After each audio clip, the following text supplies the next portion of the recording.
Welcome to the next session. We now have celebrity fashion designer Miss Anju Modi.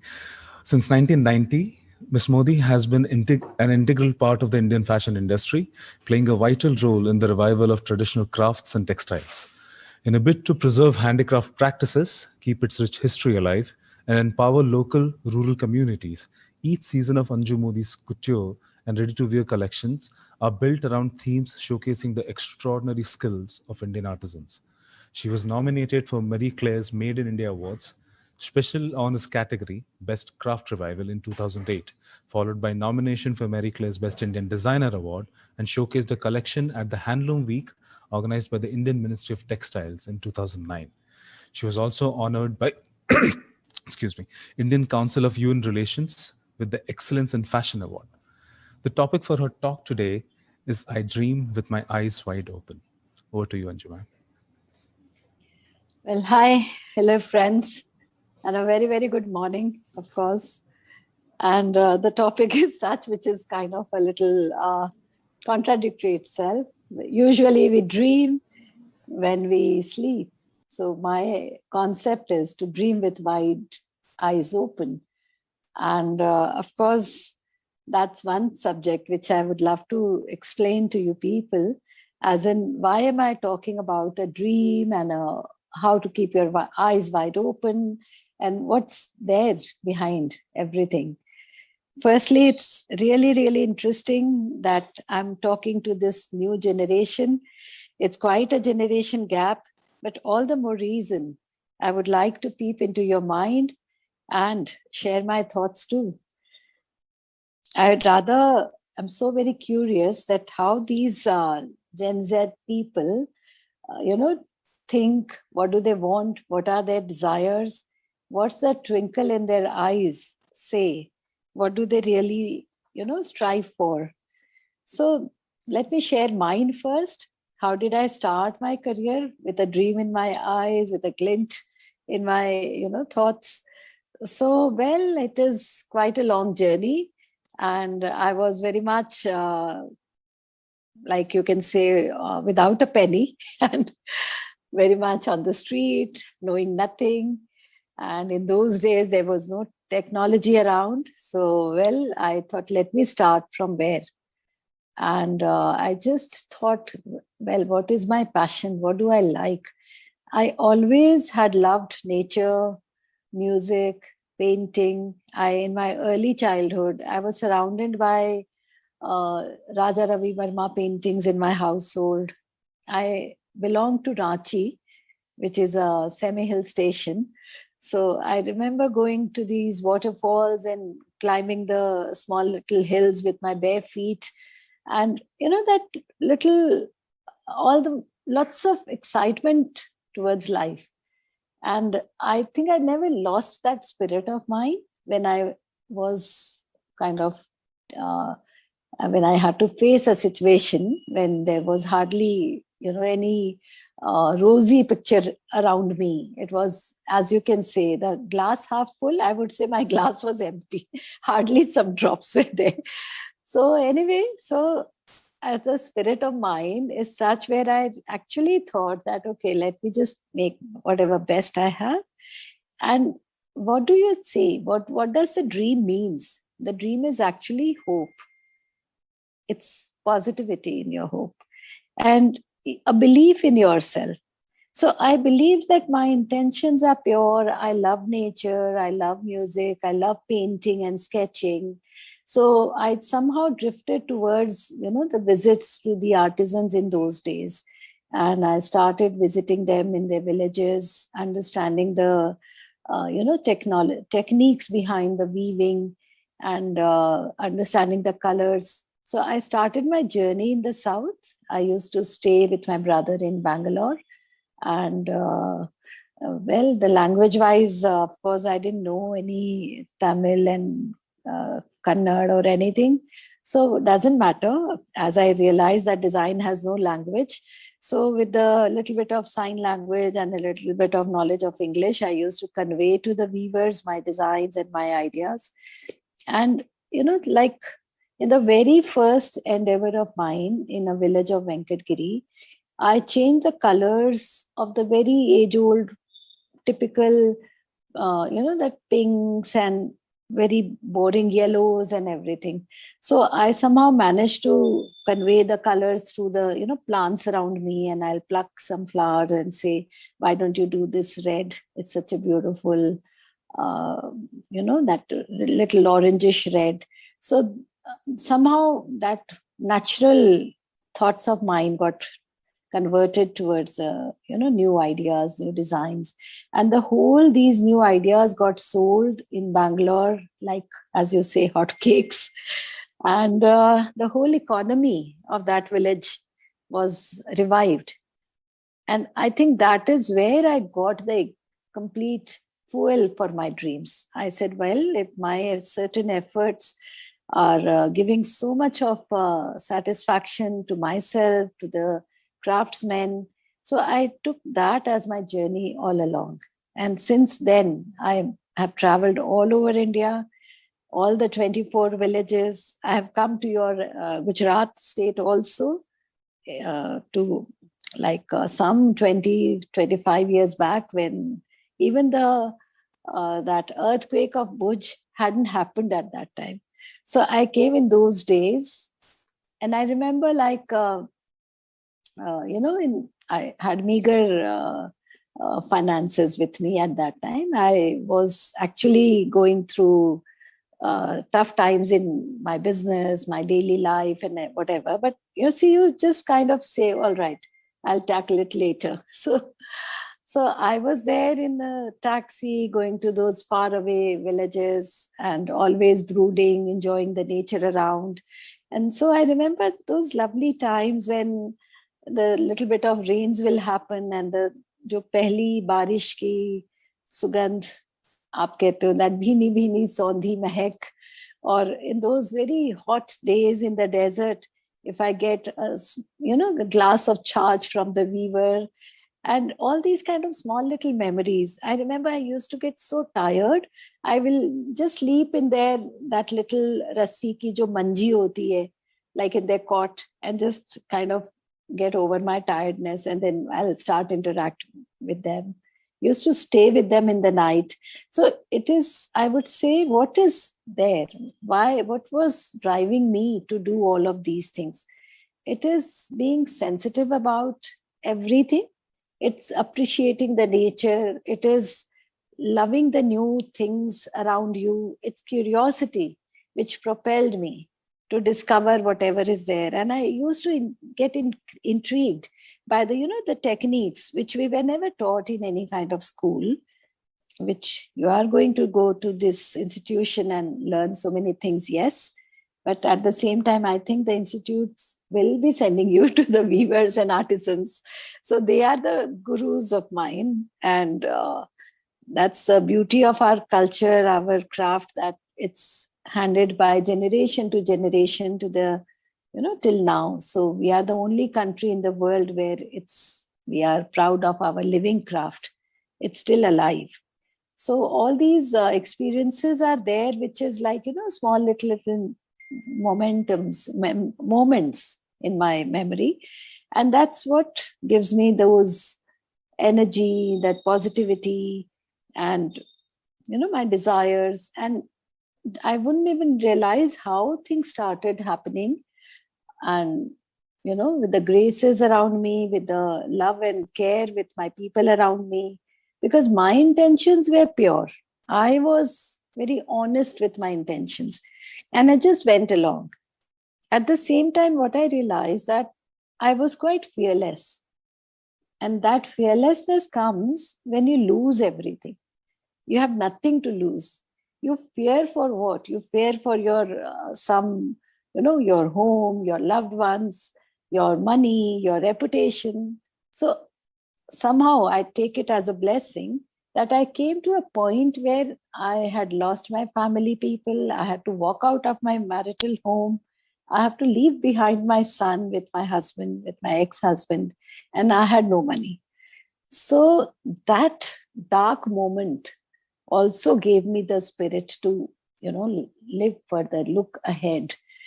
And that will come in each one's life but one has to just carry on having that self-belief in yourself.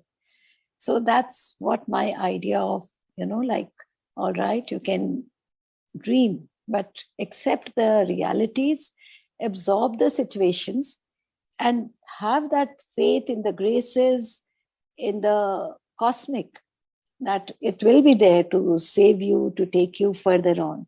And that's what brought me here, all these many years of, I would say, unstoppable of me, unstoppable attitude of mine. So this is the whole, I would say, the attitude which I'm talking about. And now that you young people are there, what do you actually desire in life? What do you want? Do you want money? Do you want reputation or respect or celebrations of your own name?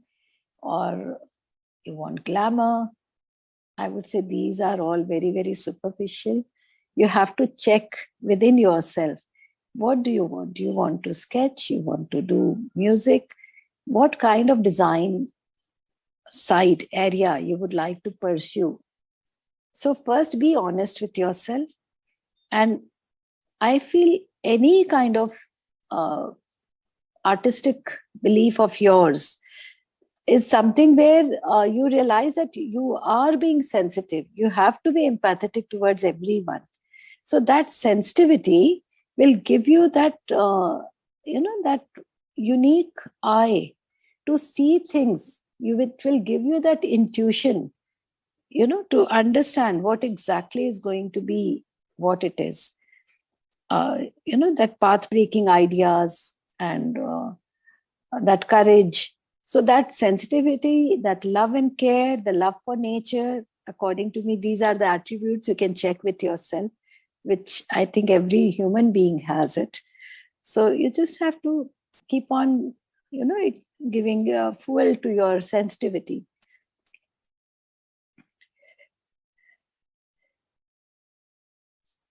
So I've always believed that the root of creativity is not actually in the brain, but in the soul. So keep nourishing your soul with poetry, music, painting, or whatever your other hobbies are, whether it's a sport or, just, I can say, just dreaming, just daydreaming. Do whatever you do. But at the same time, keep your practical side open-minded and carry on following what is there, what is required.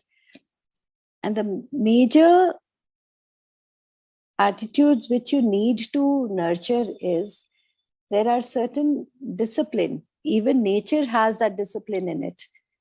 How you see that, the nature is the best teacher. So one has to have those discipline in their approach towards design. One has to kind of follow a process. One has to commit to something. Well, all right, if I'm learning something, one has to keep on improving upon their own efforts, which they have done before. And one has to somehow better oneself from the previous day. So that kind of a discipline is required for daily practicing or bettering themselves. And then another point which I feel is being practical. We are in the garment construction stage. So wearability is also a major factor. I felt that, all right, if I'm a painter, I can paint whatever I want. But at the same time, to manifest something which you have thought of, then at the same time, manifest it into a wearable garment. That's very, very important. One has to, keep that reality always in your grip. So wearability is a huge factor. Consistency in your approach towards your style. You have to have that self-belief that what I think is going to look right is what I will be making. So don't get swayed by everybody's comments. Have that belief. But again, on the side, keep your ears and mind open. Listen to criticism with positivity. So that's, I think your faculty will be giving you certain things. So you have to learn to take the positive criticism to your stride. Then, of course, one has to have a vision. So I can share one of my visions when I had, when I was very much at the starting point of my career. And I have nothing as such to really bank upon that, okay, I can think of a area or, a beautiful home or something. So in spite of that, I had a vision that I will have a beautiful home with the trees around, and then I will have a beautiful showroom where I will be displaying my products. And I really had nothing. I was going around in buses and taxis and no money. But somehow that vision was like a crystal clear in my, in my visualization. And just somehow in the next 2 years, 3 years time, and it happened magically. So everybody has read that book, Secret. So one has to be just having that twinkle in their eyes. Don't allow yourself to, just lose hope. And even in these kind of pandemic times, it is hard for everyone, yes. I'm sorry.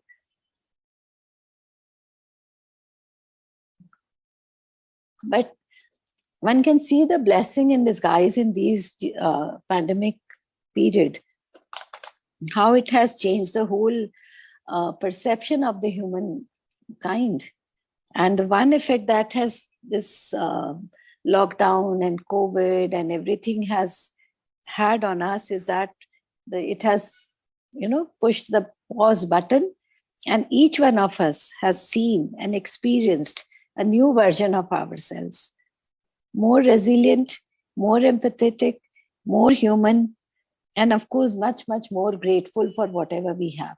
So I think these qualities are very, very important to keep alive in your whole demeanor. And there is one exercise which I used to do always, is at the end of the day, before you go to sleep, you just go through the whole day of yours. You relive those whole day of yours. Okay, I would have done this. I should have done that. Oh my God, I shouldn't have, hurt that particular person. Why did I speak harshly to the person? So it's not that you're always on your best behavior. But yes, if you review your day and you think about it and you feel bad about it, that I shouldn't have hurt the person because my assistant had done his best. And what he was trying to do was, but I was getting upset for whatever reason, that I should be meeting the deadlines and all that. But you have to have that human approach. So the next day I would say, okay, I'm sorry, I was a little harsh on you. And again, the person will come out with the best efforts. So all these small little things are tips from my side, where you need to be, in the real world also. You need to fly high, but, keep yourself grounded. So that's one big message.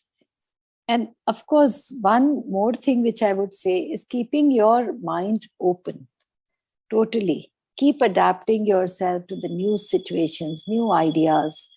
Though the, whole fashion world is cyclic, it's like nature.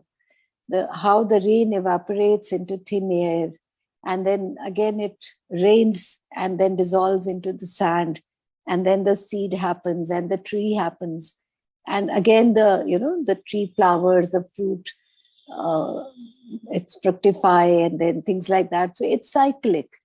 So similarly, you see, you take the cue from the nature, that's the best teacher, and understand the psychological nature of the fashion. And that's where you can read the future trends. How to read the future trends. Align yourself with 3 years ahead. So right now, if say, that lime yellow is in fashion, the psychologically people will get bored with it. And then you have to change and think ahead and see what is your mind telling you.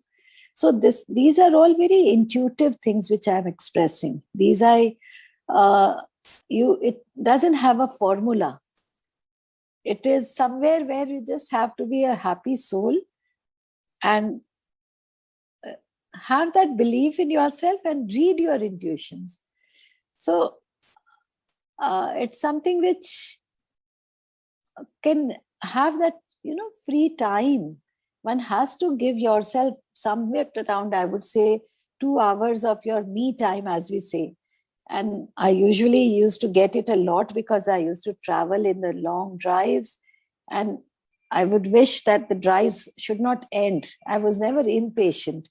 I would just love to be in my own thoughts. So I'm a daydreamer, as I say. So allow yourself all that. And of course, the love and care and empathy around you, that is the mantra of my design philosophy. And of course, from there, then I would say, the sensitivity is something which any creative person has.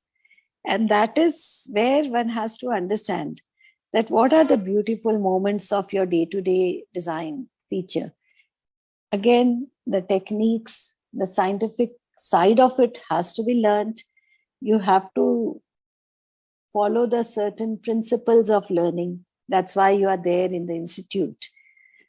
So according to me, keep your spirits alive. And, why so many anecdotes are coming to my mind. Like when I used to go to Gujarat and I would, discover those small little, those mirror work embroideries and bandhanis and beautiful way of making those rai ka dana and bandhani techniques.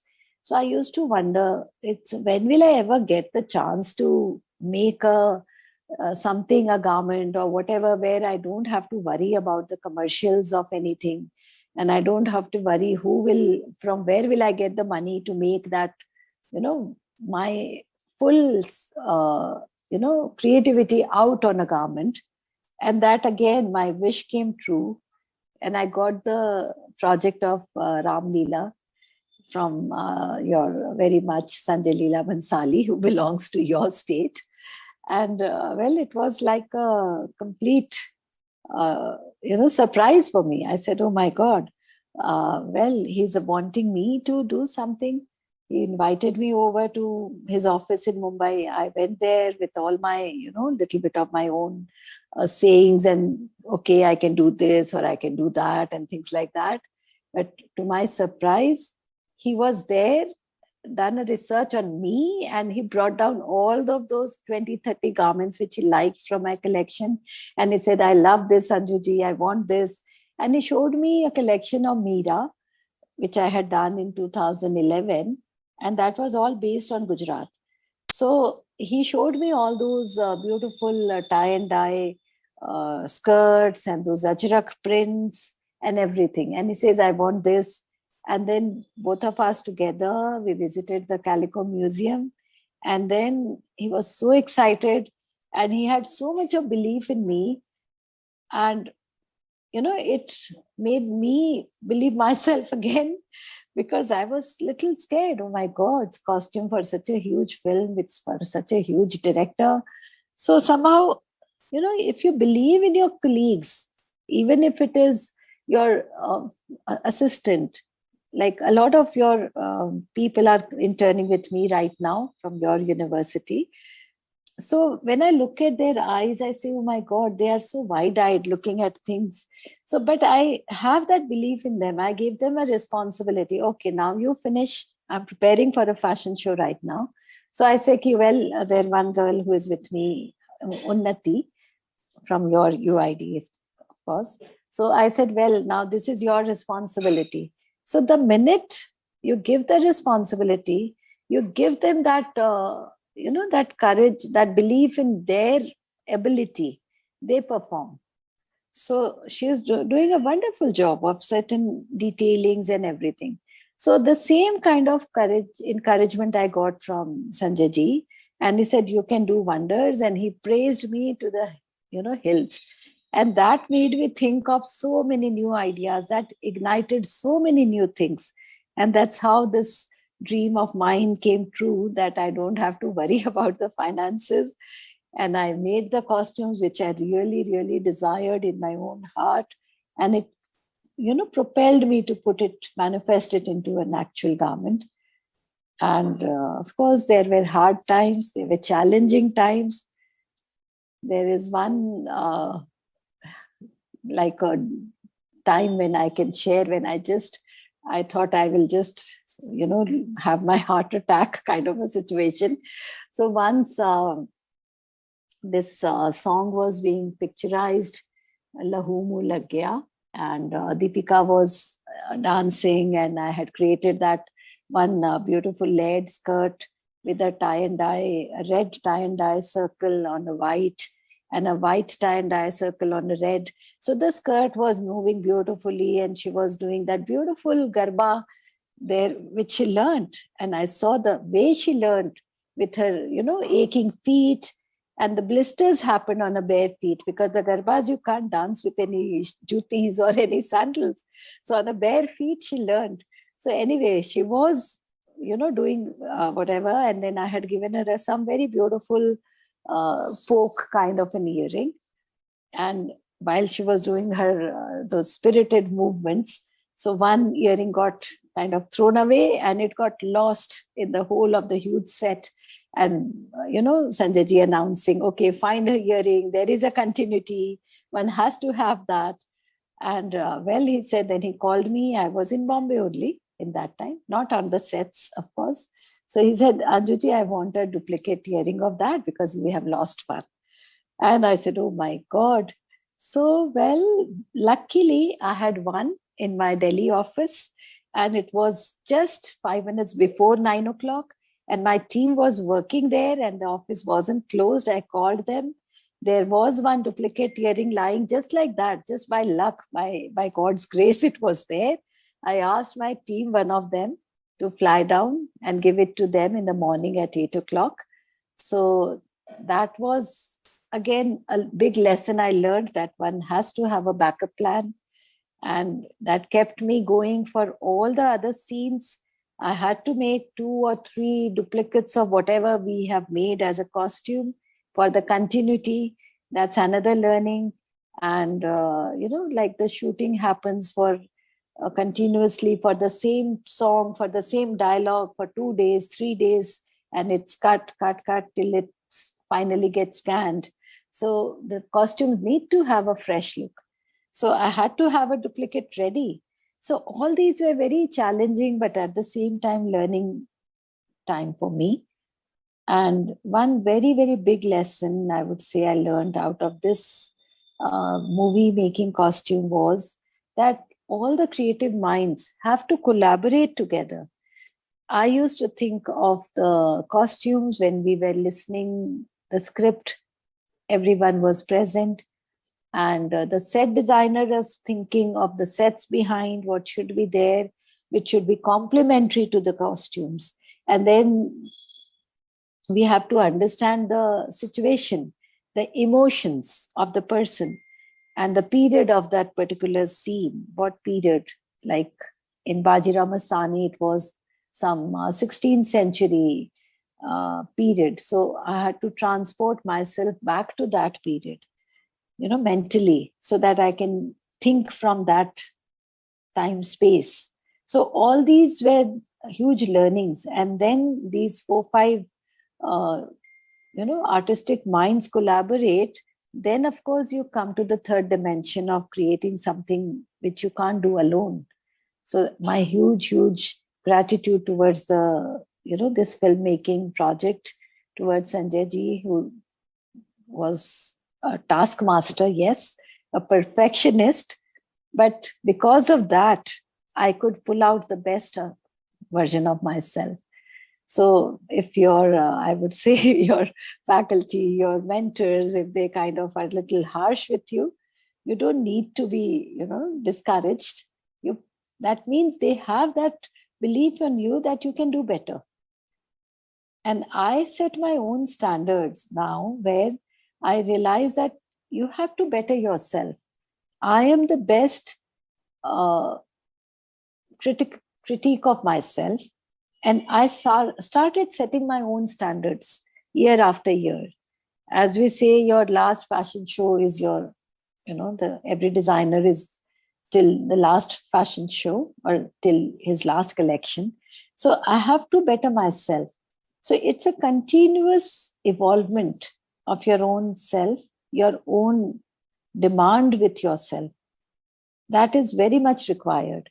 But in this whole of this journey of mine, which is now 30 years of mine, I remember that very first exercise of mine, which I did in Venkatgiri, and that had given that economic upliftment to the village. And people had started following the Venkatgiri cottons. So that became my motivational force. I started going to so many other villages. I went to Banaras. I revived so many techniques of the that jamdanis, jamivars, the real zari techniques. And again, that gave a life to the whole community. So year after year, I took on one state or the other. We have such beautiful repertoire of textiles, which we are so very proud of. So I kind of was motivated to go to each state, learn the culture of that particular state, absorb it. Whether it was like Kashmir, I went to Kashmir and it was always in the trouble, but that didn't deter me. I understood the pashmina, the wool, the kind of iktar, beautiful that dorukha embroidery techniques. And then I kind of developed a designed collection out of the pashmina wool for the shawls and the woolen garments. And I remember when I made that collection, I was invited to the Ayers Fashion Week by the Paris Fashion Week people. And that was another kind of, I would say, the proud moment of myself.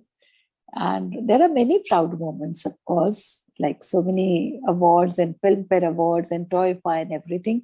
But I didn't work for the awards. I worked for the commitment towards the design community because I realized they have got so much of treasure in themselves.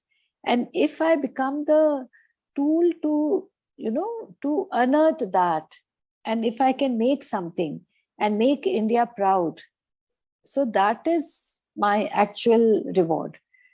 And that's where I feel that all of us designers, the design community, should be dedicating their, all their learnings and everything back towards giving back to the craftspeople. They should somehow, as I believe in the, reinvent, you research, you revive, and then you have to reinvent. The times have changed.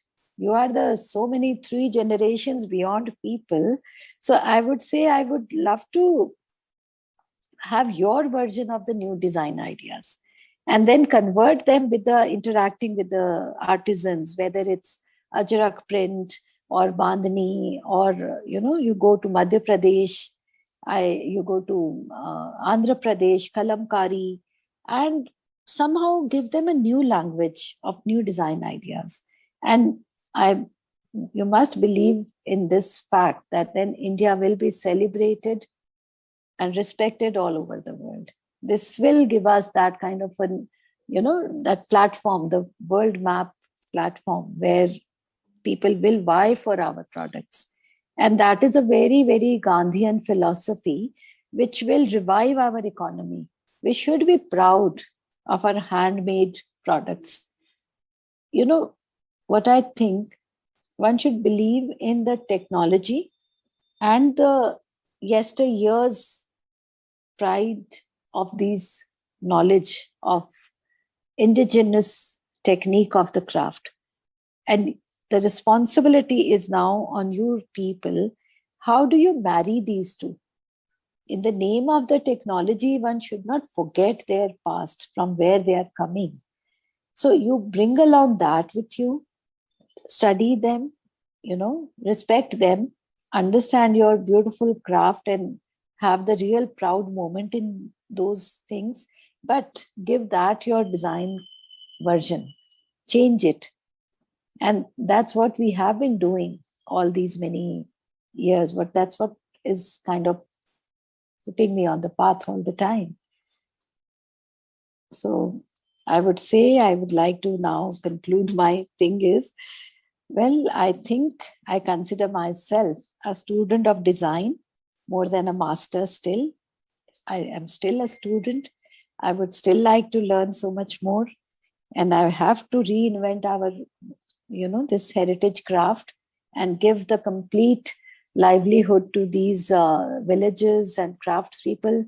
My dream is to make the smart villages rather than smart cities. So, who is the most inspiring person in my life, creature in my life?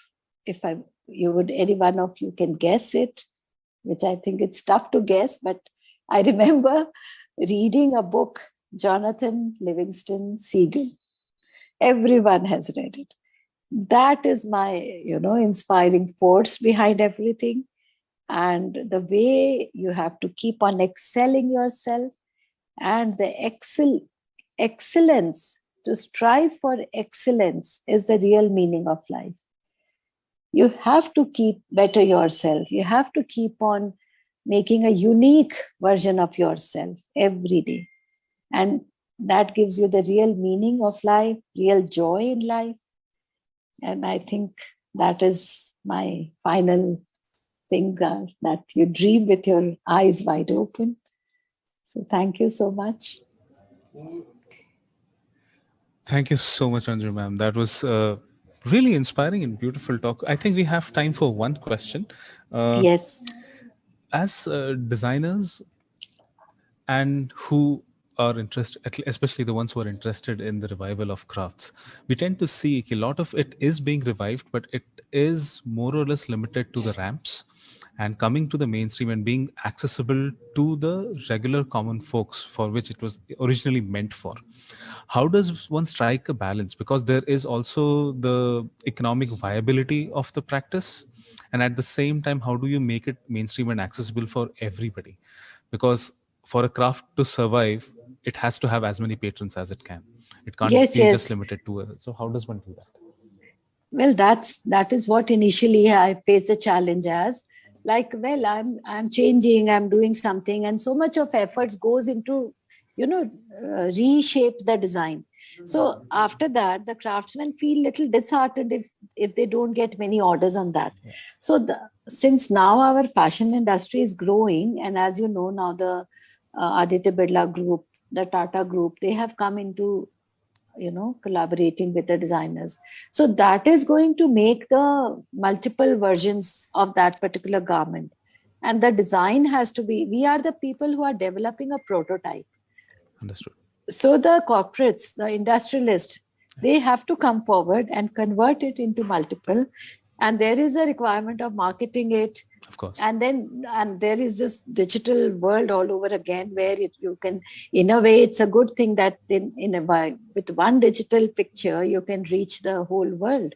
So that is the way it is. So you make a good prototype, and there are ways which one can discuss with your faculty, with somebody, that how to market it, and then book the orders. But I can very well understand you can't produce. You cannot be a designer at the same time having so much of production headaches and then marketing headaches.